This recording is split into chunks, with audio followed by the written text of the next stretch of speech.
नमस्कार, स्वागत है आप सभी का। आज का हमारा लेक्चर बेस्ड है कि आरओ यारो मुख्य परीक्षा की कॉपी पर कैसे लिखा जाए। कई सारे आप लोग के मन में सवाल हैं, विभिन्न माध्यमों से हमें प्राप्त होते रहते हैं और हमारा आरओ मेंस का जो बैच चल रहा है उसमें भी बहुत सारी क्वेरीज हैं।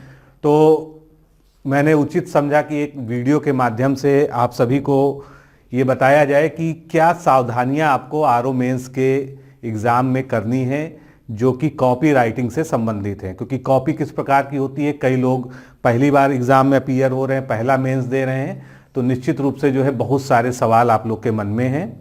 जैसा कि आप लोग जानते हैं कि समीक्षा अधिकारी 2016 मुख्य परीक्षा के लिए हमारा बैच प्रारंभ हुआ था और हमने जो निर्धारित समय दिया था उससे पहले ही इस बैच का जो है सारा कोर्स समाप्त कर दिया और साथ में ही लगातार प्रैक्टिस करवाई आंसर राइटिंग की हर तरीके से, विशेषकर आलेखन वाले पार्ट में, निबंध वाले पार्ट में जो है हम लोगों ने बहुत मेहनत की। लगभग 50 दिन हम लोग रात दिन लगे रहे और उसका परिणाम जो है निश्चित रूप से जो है हमें सकारात्मक रूप में देखने को मिलेगा।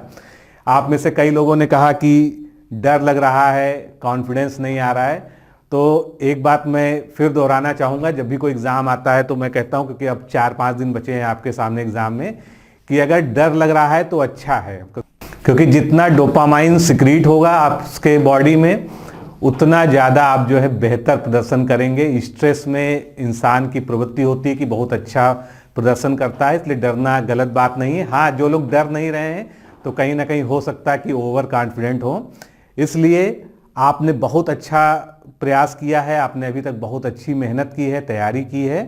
3-4 दिन की और बात है, उसको कंटिन्यू रखिए और अपने ऊपर एक भरोसा रखिए कि आप इस एग्ज़ाम में बहुत अच्छा करने जा रहे हैं और दूसरों से बहुत बेहतर करेंगे।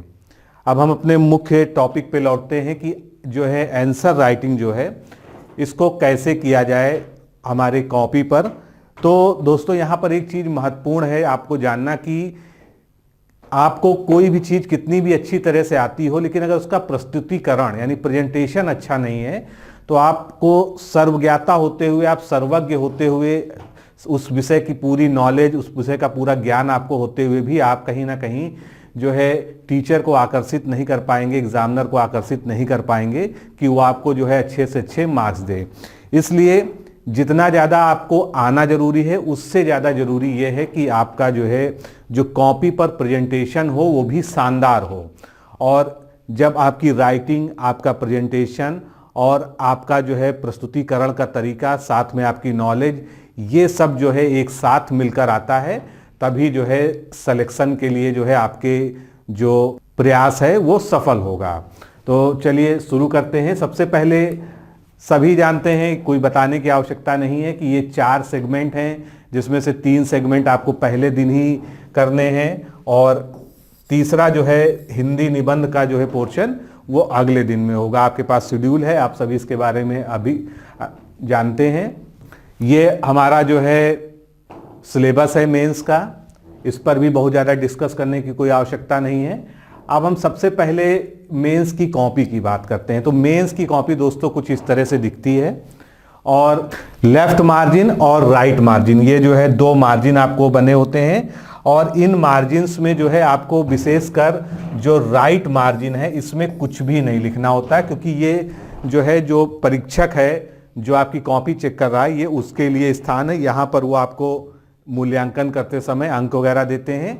इस वाले कॉलम में जो है आप प्रश्न संख्या डाल सकते हैं, लेकिन उसकी भी आपको ज़रूरत नहीं पड़ेगी, क्योंकि जो मेंस की कॉपी है इसमें ऑलरेडी आपको जो है प्रश्न संख्या के साथ में प्रश्न भी छपा हुआ मिलता है। तो कुछ एग्जाम्स में जो है यहाँ पर जो है ये बताया जाता है, यहाँ पर लिखा होता है कि यहाँ पर अभ्यर्थी जो है प्रश्न संख्या लिख सकते हैं और यहाँ पर स्पष्ट ऊपर लिखा हुआ होता है कि अभ्यर्थी यहाँ पर कुछ ना लिखें। तो इस तरह से जो है मेंस की कॉपी की संरचना होती है। ऊपर भी कुछ नहीं लिखना होता है, नीचे भी कुछ नहीं लिखना होता है, यानी आपका जो वर्किंग स्पेस है वो ये है। आपको इसमें ही जो है अपना सारा काम जो है करना है और व्यवस्थित तरीके से, अच्छे तरह से करना है। तो सिलेबस की सबसे पहले जो है आपका क्वेश्चन आएगा और यहाँ पर ये भी मैं बता दूं कि हर क्वेश्चन के लिए स्पेस जो है आइडेंटिफाइड है, पहले से ही निर्धारित है और आप चाहे पहला क्वेश्चन पहले करिए, चाहे आखिरी क्वेश्चन पहले करिए, चाहे बीच से कोई क्वेश्चन करिए, कोई फर्क नहीं पड़ता है, क्योंकि इससे आपका क्रम नहीं बिगड़ेगा। ये केवल आपके करने पर जो है निर्भर करता है कि आप शुरुआत कहाँ से करते हैं और अंत किस क्वेश्चन से करते हैं। तो बहुत से लोग जो है आसान सेक्शंस को पहले करते हैं, निश्चित रूप से ऐसा करना चाहिए। जैसे वोकैबुलरी वाला पोर्शन है, उसमें आपको केवल 10 शब्द लिखने हैं 20 नंबर के लिए, और आप तुरंत उसको लिख सकते हैं। इसी तरह से मुहावरे, लोकोक्तियाँ हैं, बहुत ज़्यादा आपको परेशान नहीं करते हैं। तो जिन सेक्शंस में आपकी अच्छी पकड़ है, आप शुरुआत उसमें से करिए, और जहाँ पर आपको चिंतन मनन करके आंसर देना, निश्चित रूप से जो है आप उसके लिए करिए। और जो हिंदी आलेखन का पेपर है, यहाँ पर 2.5 घंटे आपको मिलते हैं और वो पर्याप्त होते हैं। कोई हड़बड़ी नहीं, कोई जल्दबाजी की जरूरत नहीं, आप आराम से सोचकर समय लेकर लिखिए, क्योंकि जो कटिंग करना है ये बहुत ज़्यादा अगर होगी तो इसका भी जो है आपके मूल्यांकन पर बैड इफेक्ट पड़ता है। 1-2 शब्द कहीं गलत हो जाए तो आप सीधी लाइन से उसको काट कर जो है आप उसको सुधार सकते हैं, इसमें भी कोई दिक्कत नहीं है। लेकिन बहुत ज़्यादा कठिन कि आपने 2-3 लाइन पूरी काट दी, ये थोड़ा जो है एक निगेटिव इंप्रेशन देता है आपकी आंसर राइटिंग में। तो इस तरह के गद्यांश आपको मिलते हैं, उसमें 3 क्वेश्चंस होते हैं। अब वो 3 क्वेश्चंस आप कैसे लिखेंगे? सबसे पहले लिखा हुआ प्रस्तुत गद्यावतरण का उपयुक्त शीर्षक। तो शीर्षक जो है आपको लिखने के लिए हमेशा ध्यान रखिए कि आपने यहाँ पर लिखा, जैसे यहाँ पर पहले से ही का के लिए स्थान स्पेसिफाइड है, यहाँ पर का लिखा, यहाँ पर आप लिखेंगे शीर्षक। अब आपने शीर्षक जब यहाँ पर लिख लिया तो शीर्षक को हमेशा ध्यान रखिए कि आपको इन्वर्टेड कॉमास में लिखना है। सिंपल भी लिख सकते हैं, लेकिन चूंकि ये शीर्षक है, ये टाइटल है इसका जो है, इसलिए आप इसको इन्वर्टेड कॉमास में लिखिए। तो ये जो है एक अलग इंप्रेशन देता है एग्जामिनर पर जो है। तो हमेशा जो है आप इसको फॉलो करें कि शीर्षक को इन्वर्टेड कॉमास में लिखें, जिससे वो अलग से ही दिख जाए। फिर सारांश की बात आती है। तो हम लोगों ने, जो लोग बैच से जुड़े हुए हैं, हम लोगों ने बहुत सारे गद्यांश की प्रैक्टिस की। सारांश कैसे लिखना है ये सब चीज़ें हम लोग जानते हैं और सीख चुके हैं। तो सारांश का मतलब जो है संक्षेपण नहीं होता है। फिर से मैं बता दूं, सारांश का मतलब होता है कि आप जो है मूल गद्य को अच्छे से पढ़ें, कम से कम 2 से 3 बार पढ़ें, और कुछ जो है अपने साथ पेंसिल भी रखें, पेन के साथ में पेंसिल भी रखें, और उसको जो है आप कुछ वर्ड्स को अंडरलाइन करते चलें। सबसे पहले जो है ये समझने का प्रयास करें कि इसका केंद्रीय भाव क्या है, क्योंकि अगर आप केंद्रीय भाव से शुरुआत करेंगे तो आप जो है निश्चित रूप से जो है अच्छा एक सारांश लिखेंगे। जैसे अब यहाँ पर जो है आपने ये देखा, यहाँ पर जो है शिक्षा और जो है संस्कृति की बात की गई है, शिक्षा के महत्व की बात की गई है। तो इसी तरह से आपको शुरुआत करनी होगी यहाँ पर, कि जब यहाँ पर आप पहले जो है सारांश जो है हेडिंग डालेंगे। हेडिंग आप काले पेन से भी लिख सकते हैं। यहाँ पर आपने जो है सारांश हेडिंग डाली, उसके बाद जो है आप शुरू करेंगे। शुरुआत करने का सबसे अच्छा तरीका ये है कि आप जो है गद्य के लेखक या जो है जो इसका जो है जो गद्यकार हैं उसकी तरफ से लिखें, क्योंकि यहाँ पर जो है जो हम लिखते हैं वो हमेशा तृतीय पुरुष शैली में लिखते हैं, जिसको हम अन्य पुरुष शैली कहते हैं, क्योंकि ये हमारे अपने विचार नहीं है, ये हमेशा जो है उस लेखक के विचार हैं, उस जो है गद्यकार के विचार हैं जिसने जो है इस गद्यावतरण को लिखा होगा, और वो हमको नहीं पता है। तो हम जो है जब शुरुआत करते हैं तो हमेशा इस तरह से कर सकते हैं कि प्रस्तुत गद्यावतरण में, प्रस्तुत गद्यांश में या प्रस्तुत गद्यखंड में लेखक का कहना है कि, या लेखक का मंतव्य है कि, या लेखक इस गद्यांश के माध्यम से कहना चाहता है कि। और शुरुआत की जो 2 लाइन आप लिखिए उसमें हमेशा ये प्रयास कीजिए कि आप जो है पूरे गद्य का एक निचोड़ वहां पर ले आइए, क्योंकि देखिए एग्जामिनर भी जो है ये चाहता है कि अगर उसको शुरुआत अच्छी मिल जाती है तो एक अपना जो है आपके प्रति एक कॉन्सेप्ट बना लेता है कि आप जो है सही ट्रैक पर चल रहे हैं, और आप में ये क्षमता है कि आपने उस सार को समझ लिया है, तभी आपने शुरुआत की। तो शुरुआत में अगर आप 2 लाइन से 3 लाइन जो लिख रहे हैं उसको अगर आप जो है बिल्कुल केंद्रीय भाव पर ले जाकर लिखिए। आप जो है गद्यांश के शब्दों पे मत उलझिए, क्योंकि इसमें कई सारे ऐसे शब्द दिए जाते हैं जिनसे हम जो है थोड़ा सा अस्पष्ट हो जाता है अर्थ, लेकिन आप जो है उसके शब्दजाल में ना उलझकर आप उसके भाव पर जाइए। सारांश लेखन को हम भावार्थ भी कहते हैं, क्योंकि यहाँ पर भाव की प्रधानता होती है, यहाँ पर शब्दों की प्रधानता नहीं होती है। शब्द चाहे कुछ भी दिए हों, लेकिन उसके पीछे जो गूढ़ उसका भाव है, जो उसका गूढ़ भावार्थ है, वो हमको उभार कर यहाँ पर लाना है। तो शुरुआत में जो है 2-3 लाइन हम जो है इस तरह की लिखें जो बहुत ही इंप्रेसिव हो और उस पूरे गद्यखंड का जो है एक तरह से निचोड़ प्रस्तुत करता हो, तो आपके लिए जो है सबसे ज़्यादा बेनिफिशियल होगा। और सारांश जैसे मैंने हमेशा कहा है कि 1/4 to 1/3, इससे ज़्यादा आपको नहीं लिखना है। जितना आपका गद्यखंड है उसका आप 1/3 to 1/4 यहाँ पर लिखेंगे। और यहीं पर अगर हम रेखांकित अंशों की व्याख्या की बात करेंगे तो आप जो है उसका उलट कर देंगे, यानी कि वहाँ पर 4 गुना या 3 गुना जो है आप उसकी व्याख्या करेंगे। तो इस तरह से हम सारांश लिखेंगे। उसके बाद जो है जब हम बात करते हैं रेखांकित अंशों की, अगला जो हमारा आता है, और प्रायः इसमें 3 रेखांकित अंश दिए जाते हैं। जैसे यहाँ पर देखिए 1, 2 और 3 ये अंडरलाइंड होते हैं, इसीलिए इनको रेखांकित कहते हैं। अब इसका लिखने का तरीका ये है कि इसको भी जो है रेखांकित अंश को जो है आप इस शैली में 1, 2, 3 हेडिंग डालकर यहाँ पर आप अपना लिखना शुरू करिए। जैसे 1 हमको लिखना है तो हम पहला शब्द ले लें संस्कृति और आखिरी में होती है। तो हमने यहाँ पर क्या किया, यहाँ पर 1 लिखा और 1 लिखने के बाद जो है हमने स्टार्ट किया संस्कृति और उसके बाद dot dot dot dot dot होती है। आपको पूरा का पूरा जो है वाक्यांश नहीं लिखना है, आपको केवल इंगित करना है कि हम इस वाले वाक्यांश का जो है जो यहाँ पर सारा व्याख्या करने जा रहे हैं, तो इसकी हमको व्याख्या करनी है। अब यहाँ पर आप जो है व्याख्या इसका लिखिए। व्याख्या की शुरुआत आप जैसे सारांश की शुरुआत की थी आप उस तरह से भी कर सकते हैं या बिल्कुल स्ट्रेट कर सकते हैं। आप शुरुआत इसी तरह से कर सकते हैं कि प्रस्तुत रेखांकित अंश में लेखक या साहित्यकार का कहना है कि, इसी तरह से आपको इसको इलेबोरेट करके जो है ले जाना है। लेकिन हमेशा ये ध्यान रखिएगा कि ये 4 गुना या 3 गुना, इससे अधिक नहीं होना चाहिए। अब ये आप कैसे डिसाइड करेंगे, आप जो है हमेशा शब्दों को देखिए, और इसको तो गिनना आसान है क्योंकि इसमें बहुत कम शब्द दिए होंगे, या आप लाइंस पे चले जाइए। अगर हम इसकी बात करें तो ये 1 लाइन है, तो इसका मतलब जो है आप आराम से 4 लाइन जो है इस पर लिख सकते हैं। और इन्हीं शब्दों को आपको बार बार रिपीट नहीं करना है, कोशिश करना है कि इसका जो है आप समानार्थी शब्दों का यूज करें, साथ में ये किस संदर्भ में आया है। क्योंकि कोई कोई लाइन ऐसी होगी जिसका उसका खुद का कोई मतलब नहीं होगा, यानी उसका कोई खुद का भाव नहीं होगा, लेकिन उसके आगे पीछे की लाइन से वो रिलेटेड होगा।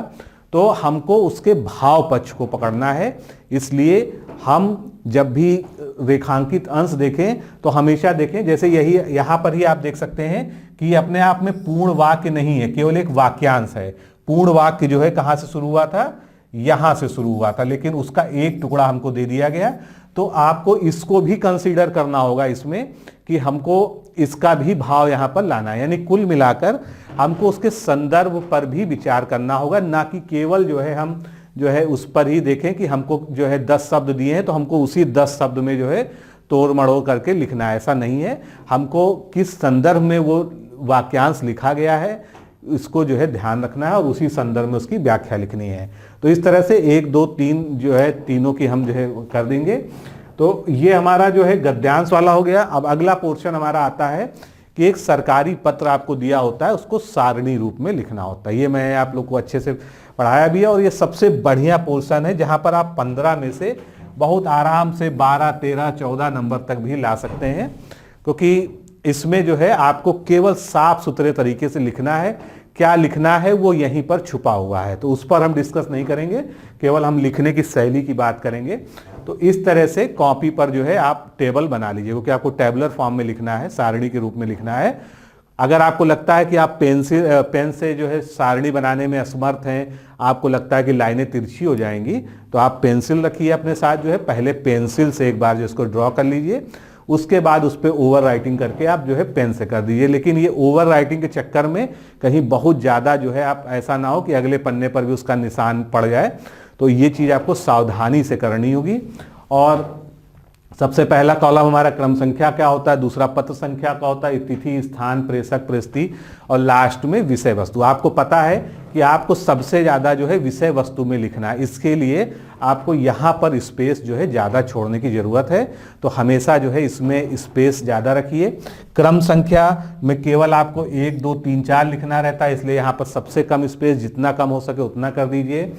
कुछ लोग को पूछना था कि क्या हम इसको जो है वर्टिकल भी कर सकते हैं, जो है हॉरिजेंटल, तो ऐसा नहीं है, आपको सीधा इसी तरह से लिखना है, क्योंकि कॉपी जो है इसी फॉर्मेट पर होती है और आपको इसी में एडजस्ट करके लिखना है। अगर आपको दिक्कत होती है तो आप अपने लिखने का जो फॉन्ट साइज है उसको थोड़ा छोटा रख सकते हैं, इससे कोई फर्क नहीं पड़ेगा, क्योंकि आपको जो एक सेट फॉर्मेट में लिखना है। अब यहाँ पर कुछ विशेष चीज़ें आपको ध्यान रखनी, क्रम संख्या, पत्र संख्या, तिथि, स्थान। तिथि जब भी आप कहीं लिखेंगे तो एक तिथि ये होती है कि जैसे 18/12/2020 यानी 18 दिसंबर 2020। इसको कुछ लोग ऐसे भी लिखते हैं, कई सारे फॉर्मेट्स में लिखा जाता है, ऐसे भी लिखा जाता है। लेकिन जब हम सरकारी पत्र की बात करते हैं या किसी भी सरकारी पत्राचार की बात करते हैं तो हमेशा तिथि जो है पूरी लिखी जाती है। इसको हम 18 दिसंबर 2020 ही लिखेंगे, सीधा सीधा। हम कभी भी किसी भी और फॉर्मेट में डेट को नहीं लिखेंगे, ठीक है। तो ये हो गया। इसके बाद प्रेषक।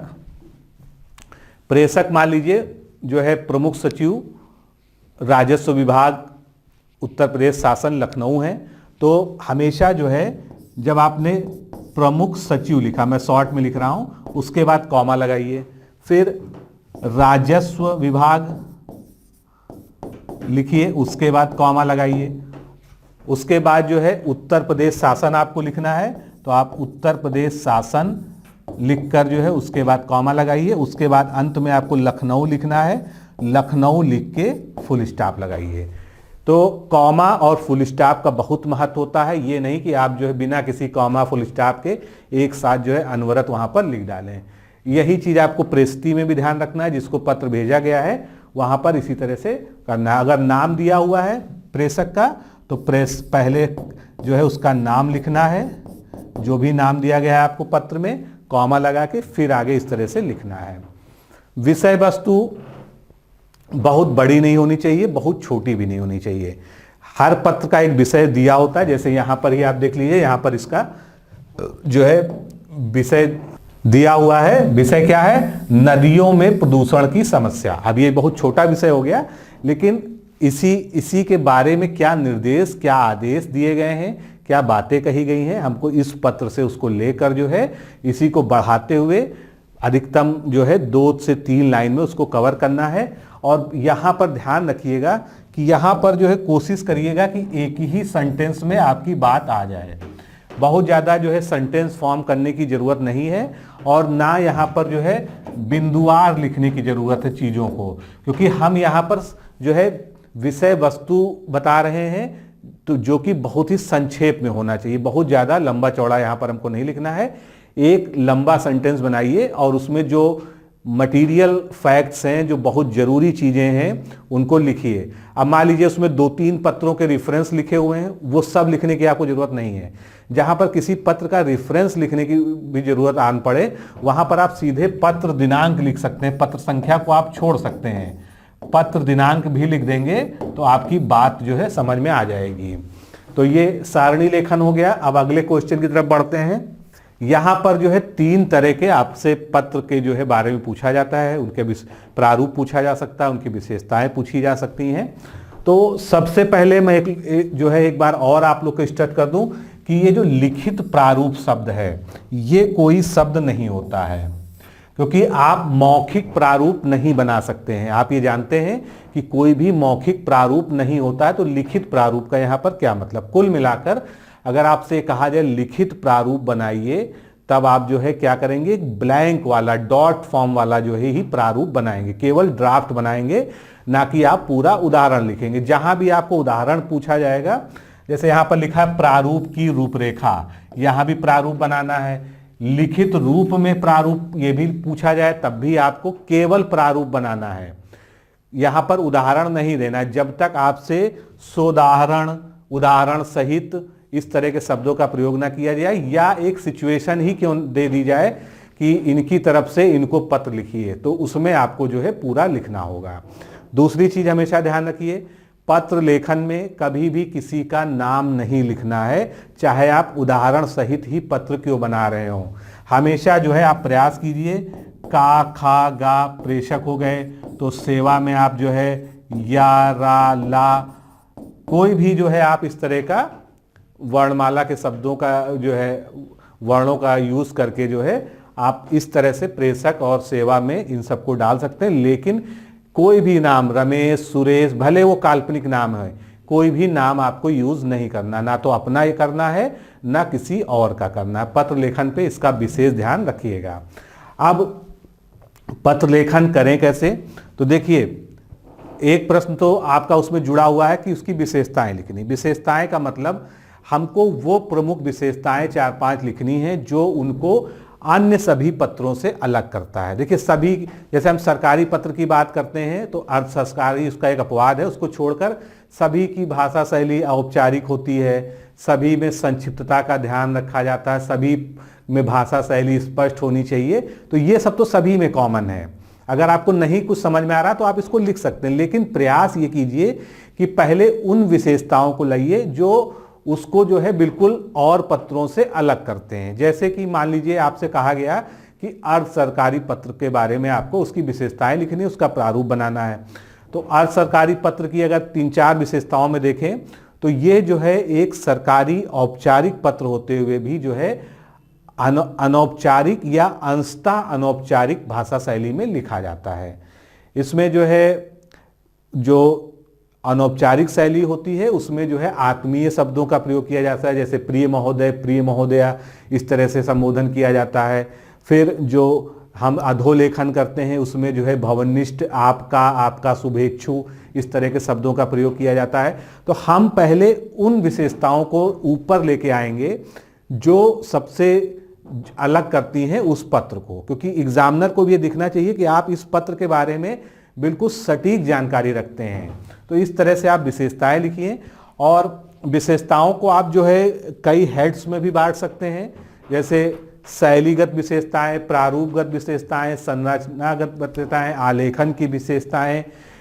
तो अब ये जो है इसका प्रचलन किस तरफ से होता है, ऊर्ध्वगामी होता है या अधोगामी होता है, इस तरह से भी कर सकते हैं। नहीं तो आप सिंपल जो है 1, 2, 3, 4 करके जो है उसकी विशेषताओं को लिख सकते हैं। अब आती है पत्र के प्रारूप बनाने की बारी जो है। तो पत्र का प्रारूप जो है आपको स्पेस तो स्पेसिफाइड पहले से दिया है, प्रयास करिए कि एक पन्ने में ही वो प्रारूप आ जाए, भले उसके लिए थोड़ा सा छोटा आपको लिखना पड़े, लेकिन अगर एक पन्ने में आपको लगता है नहीं आ पाएगा तो आप दूसरे पन्ने पर भी जा सकते हैं, इसमें कोई भी बाध्यता या कोई भी परेशानी नहीं है।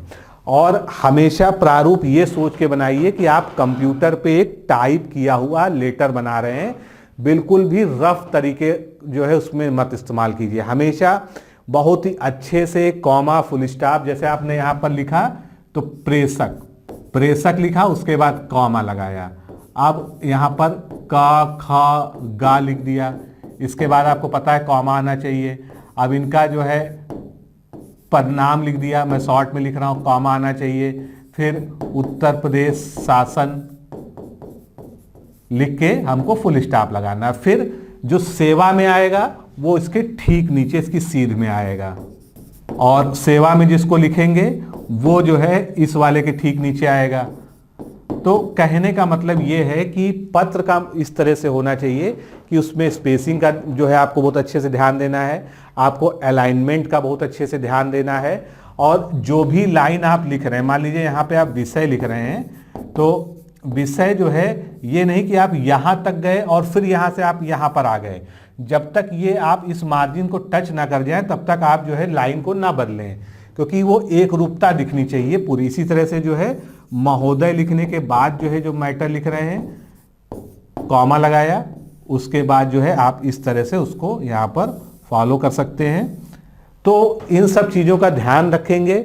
नीचे जब भी आप जो है हस्ताक्षर बनाएं, भौदीय के नीचे, सरकारी पत्र की मैं शासनादेश की बात कर रहा हूँ, तो नाम जो होता है आप जानते हैं हमेशा ब्रैकेट में आता है, काखा गा, यारा ला, कुछ भी लिख रहे हैं आप उसके नीचे उसमें आएगा। भौदीय लिख रहे हैं तो भौदीय के बाद जो है एक छोटा सा कॉमा यहाँ पर लगेगा। फिर उसके बाद हस्ताक्षर का स्थान यहाँ पर बनेगा, उसके बाद ब्रैकेट में नाम आ जाएगा, नाम के नीचे पदनाम आ जाएगा और फुल स्टॉप लग जाएगा। उसके नीचे प्रश्नांकन कर रहे हैं तो आज्ञा से करके ये सारी बातें हो जाएंगी। तो कुल मिलाकर आपको ऐसा लेटर प्रारूप बनाना है जो लगे कि छपा हुआ है, मतलब आपने कंप्यूटर में टाइप करके बनाया है। जितना आप बेहतर प्रस्तुतिकरण करेंगे लेटर में प्रारूप का, उतना अच्छा आपको नंबर मिलेगा। और अगर आपका प्रारूप बहुत अच्छा बना हुआ है तो कुछ छोटी मोटी अगर आप गलतियां भी कर देते हैं तो हो सकता है वो वहां पर दब जाए, क्योंकि अगर आपका प्रारूप अट्रैक्टिव है तो उससे जो है एग्जामिनर जो है इंप्रेस होता है। तो इसी तरह से आपको सारे लेटर्स बनाने हैं। फिर अंग्रेजी से हिंदी और हिंदी से अंग्रेजी, जो हमारी एडमिनिस्ट्रेटिव वोकैबुलरी या प्रशासनिक और वाणिज्यिक शब्दावली वाला पोर्शन है, ये सबसे प्रोडक्टिव पोर्शन है।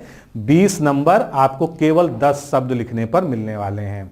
तो इस तरह से आपको यहाँ पर जो कॉपी होगी वहां पर एक एक शब्द के नीचे स्थान भी मिलेगा। जैसे पहला शब्द लिखा है, दूसरा लिखा है, तीसरा लिखा है, तो यहाँ पर जो है यहाँ पर शब्द लिखे हुए हैं। मान लीजिए इसका अंग्रेजी से हिंदी अनुवाद करना है तो यहीं इसके सामने जो है आपको दोबारा कुछ नहीं रिपीट करना, सीधे जो है इसका अंग्रेजी से हिंदी अनुवाद यहाँ पर लिख दीजिए, हिंदी से अंग्रेजी अनुवाद लिख दीजिए।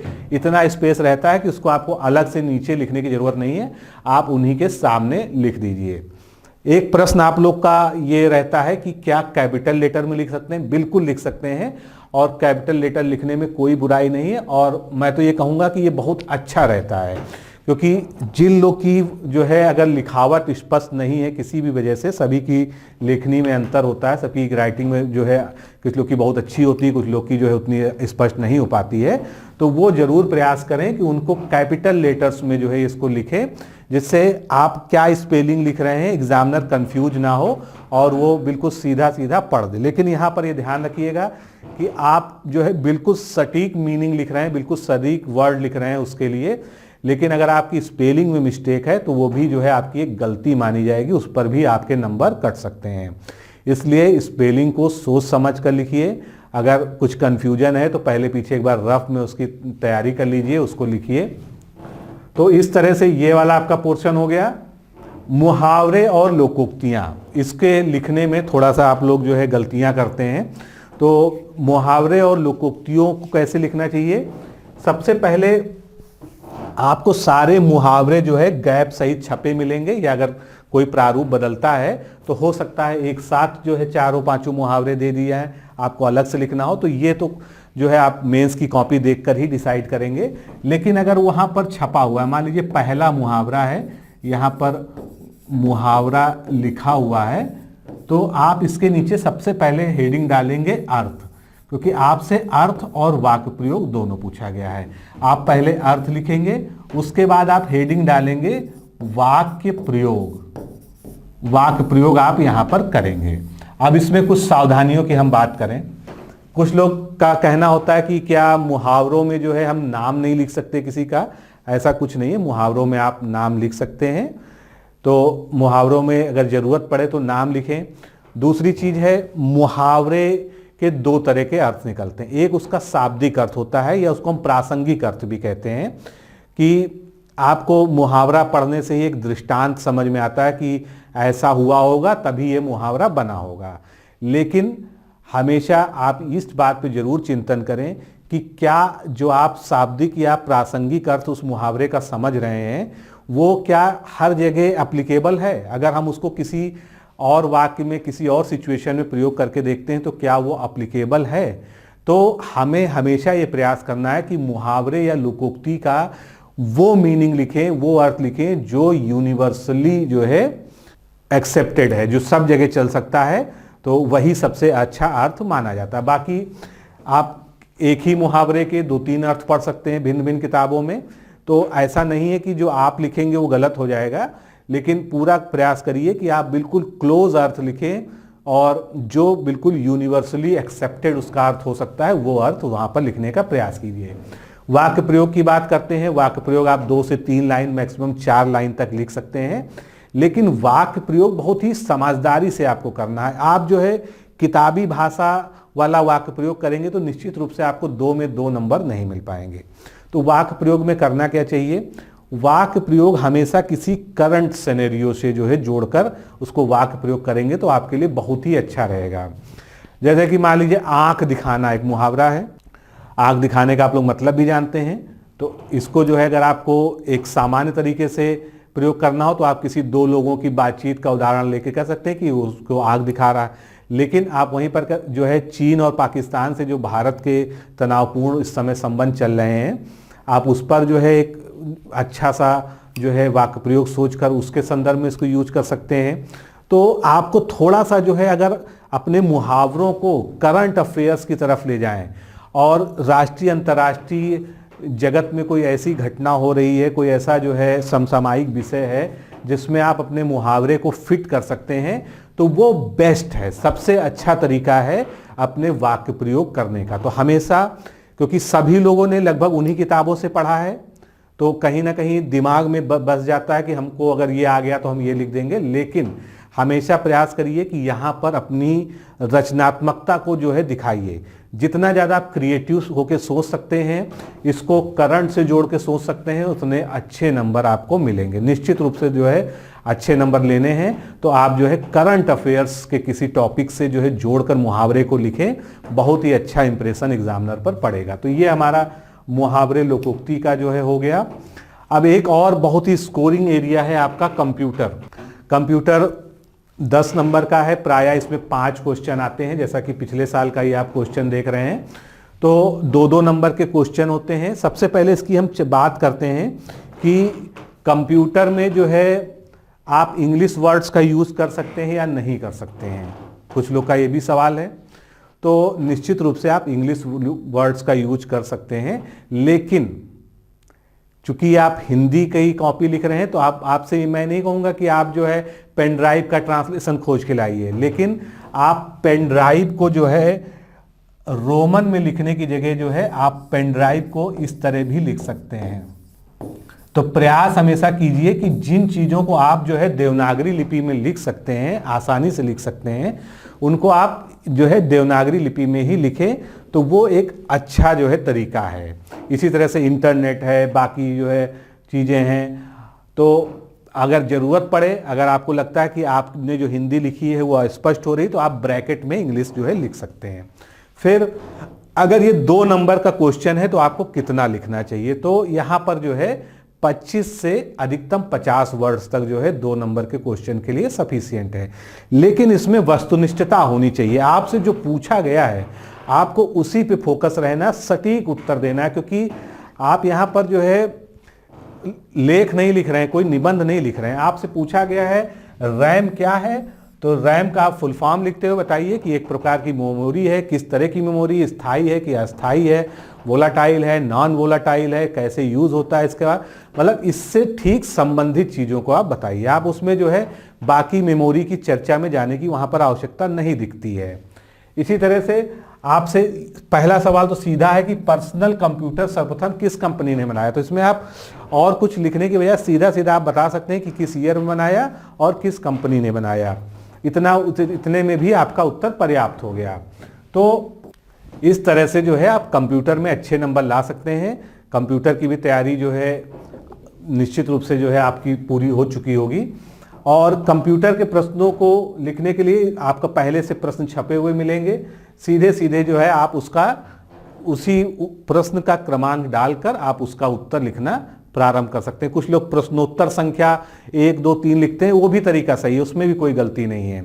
देखिए मेंस में जो चीज़ें हम लोग जानते हैं कि ऐसा करना चाहिए, ऐसा नहीं करना चाहिए, ये कहीं भी संहिताबद्ध नहीं है, यानी इसका कहीं भी कुछ भी आपको लिखा हुआ नहीं मिलेगा। ये हमारे, आपके और विभिन्न लोग के जो है पर्सनल एक्सपीरियंसेज हैं, व्यक्तिगत अनुभव हैं।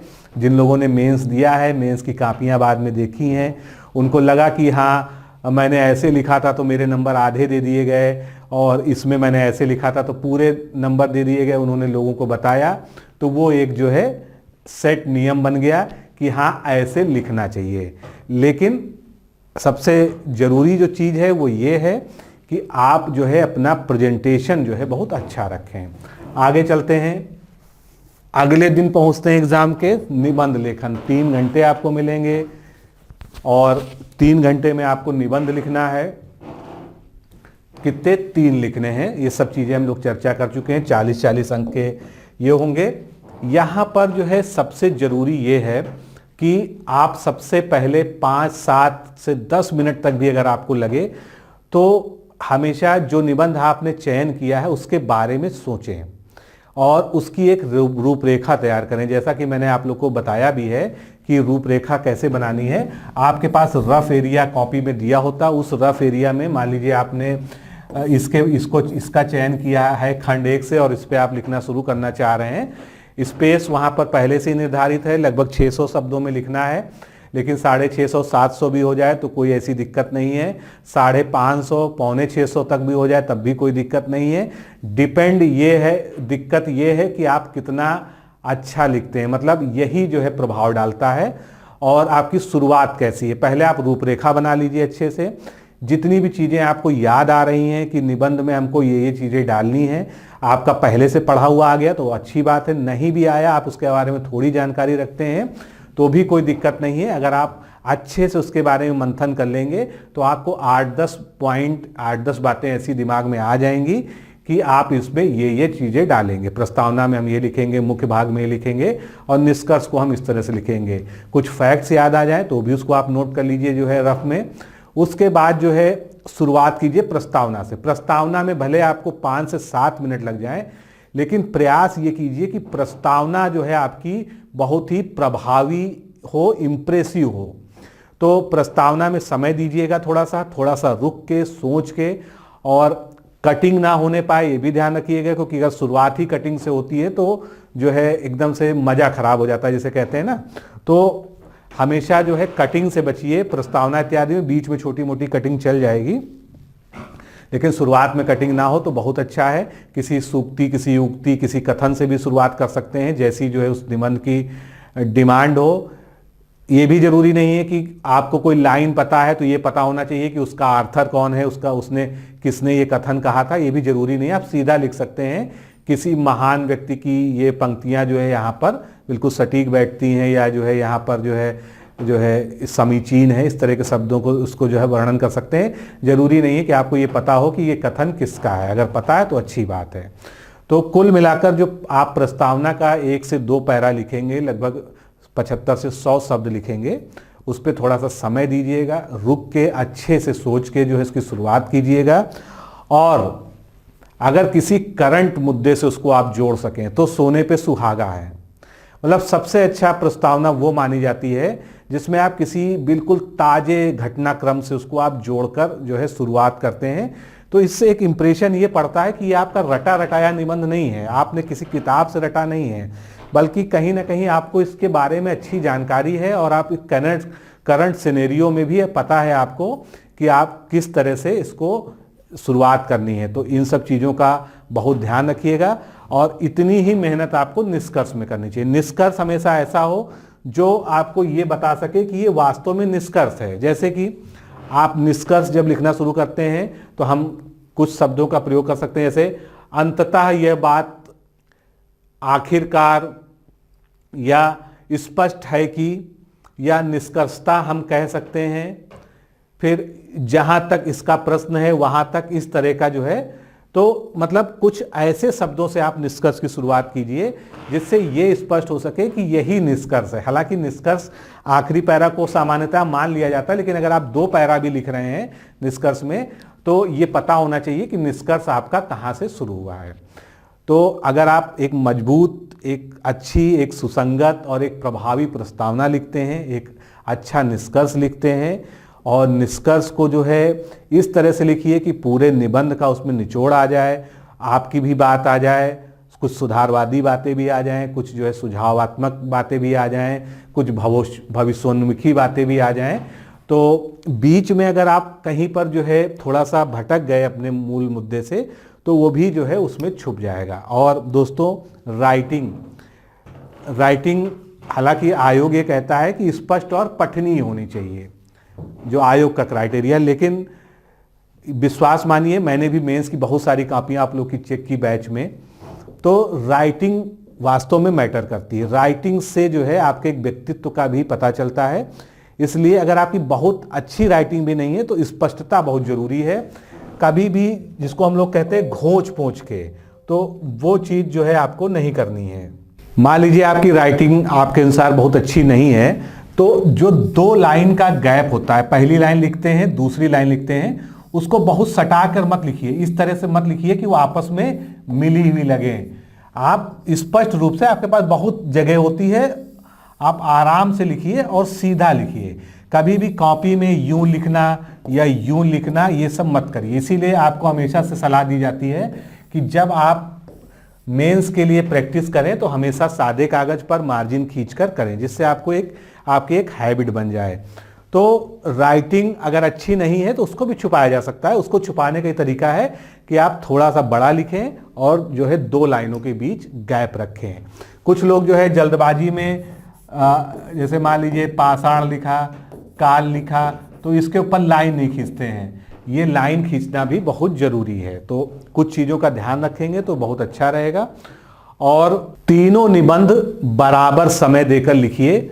ऐसा ना हो कि आपने एक निबंध बहुत अच्छा बना लिया, उसी में 1.5 घंटे लगा दिए, बाकी 1.5 घंटे में आपने 2 करने का प्रयास किया और आखिरी में जो है आधे घंटे में आपने 1 लिखा तो वो अधूरा रह गया। इसका भी इंप्रेशन बहुत खराब पड़ता है। हमेशा प्रयास कीजिए कि आप पूरा पेपर करें, कुछ भी ना छोड़ें और सबको बराबर समय दें। दोस्तों, मेंस में जो है सभी लोग लिखते हैं, सभी को बहुत ज्ञान होता है, लेकिन जो लोग पूरी कॉपी लिखते हैं, आप में से कई लोग जो है सेलेक्टेड भी हैं पहले के एग्जाम्स में, तो जो लोग पूरी कॉपी लिखते हैं उसका सबसे अच्छा इंप्रेशन पड़ता है। इसलिए हमेशा प्रयास करिए कि सभी प्रश्नों को हल कीजिए, कुछ भी छूटने ना पाए। इसलिए आपका टाइम मैनेजमेंट जो है सबसे अच्छा होना चाहिए। ऑब्जेक्टिव पेपर के बारे में आप लोग को पता ही है, OMR सीट पे आपको करना है, ब्लैक बॉल पॉइंट पेन का प्रयोग करना है, निर्देश में भी ये लिख के आया है। तो उसके लिए अपनी तैयारी करिए।